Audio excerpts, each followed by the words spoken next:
తెలంగాణలో సన్నబియ్యం పంపిణీకి సర్వం సిద్ధమైంది. ఉగాది నుంచి తెల్ల రేషన్ కార్డుదారులకు సన్నబియ్యం సరఫరాకు తెలంగాణ సర్కార్ ఏర్పాట్లు పూర్తి చేసింది. హుజూర్ నగర్ నియోజకవర్గం మఠంపల్లిలో సీఎం రేవంత్ రెడ్డి సన్నబియ్యాన్ని పథకాన్ని ప్రారంభిస్తారు. సన్నబియ్యం పంపిణీకి రేవంత్ సర్కార్ అన్ని ఏర్పాట్లు పూర్తి చేసింది.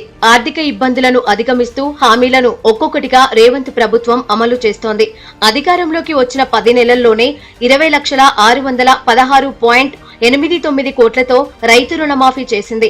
ఇక రైతు భరోసా, ఇందిరమ్మ ఆత్మీయ భరోసా, ఇందిరమ్మ ఇల్లు వంటి ప్రతిష్టాత్మకమైన పథకాలు ప్రారంభించింది. కొత్త రేషన్ కార్డుల జారీ ప్రక్రియను మొదలుపెట్టింది. ప్రతి తెల్ల రేషన్ కార్డుదారులకు సన్నబియ్యం పంపిణీ చేస్తామని ఎన్నికల్లో ఇచ్చిన హామీ మేరకు రేవంత్ ప్రభుత్వం సన్నబియ్యం పథకానికి శ్రీకారం చుడుతోంది.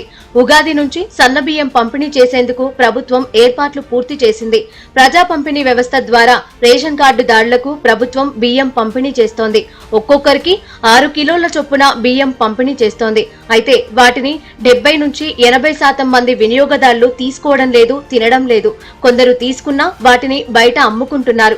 దీంతో రేషన్ బియ్యం పక్కదారి పడుతోంది. వేల కోట్ల ప్రజాధనం దుర్వినియోగం అవుతోందని గుర్తించిన ప్రభుత్వం ఆ స్థానంలో సన్న బియ్యం ఇవ్వాలని నిర్ణయించింది. నిరుపేదలకు ఈ పార్టీ నా పార్టీ కాదు. Everybody who is eligible will receive free fine rice. This is a historic step giving fine rice to such a huge percentage of the population.